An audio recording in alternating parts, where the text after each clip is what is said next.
Southern American and Asian fusion is what's on the menu at 50 Kitchen in Dorchester. Executive chef and owner Anthony Caldwell is always in recipe mode. I have a lot of conversation with myself in my car. I'm actually talking to food when there's no food in the car, but I'm talking to food. Take his twist on a Vietnamese banh mi sandwich. It has pickled carrots, pickled daikon, pickled jalapeno, cucumber, cilantro, 50 Kitchen smoked banh mi special sauce, but I'm just going to add brisket to it. Other classics reinvented, jambalaya egg rolls and shrimp and grits. 2 ounces of tomatoes, 2 ounces of chopped parsley, some butter, Cajun spice, garlic, and the rest is the 50 Kitchen secret.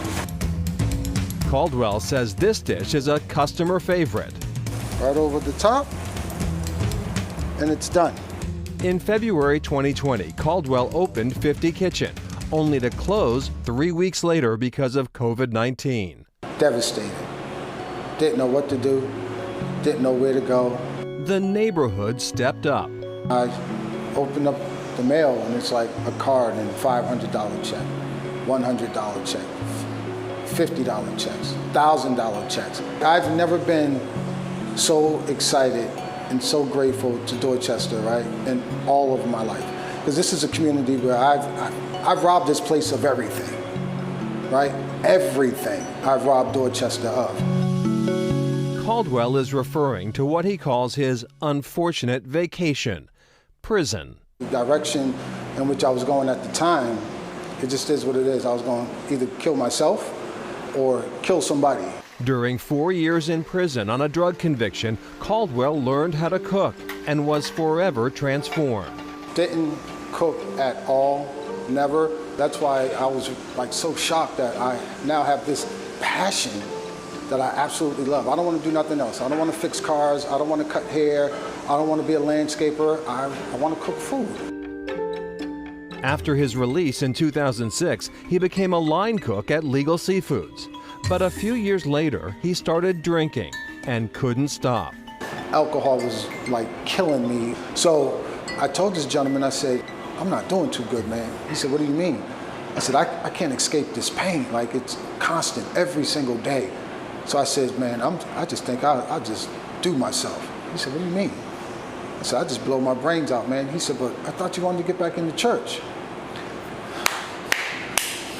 In 2011, Caldwell says he heard a voice urging him to quit drinking or he would die.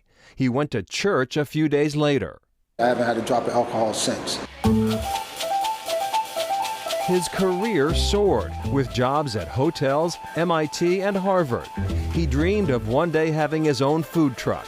Never, never in a million years did I see a restaurant coming my way. Caldwell credits his religious faith, his family, and his community for his second chance. My story is an inspiration for so many other people, and I also think that my story gives people like a sense of hope, right? Because I was lost. I was absolutely broken. I was broken. And it took for me to go through what I went through in order for me to be able to share my story with other people. And a great story it is. Back in May, Chef Caldwell made an appearance on the Food Network, competing on an episode of Chopped, hosted by Martha Stewart. As part of Dine Out Boston, 50 Kitchen extended its hours. Dine Out Boston ends tomorrow. Next, healthy food on wheels.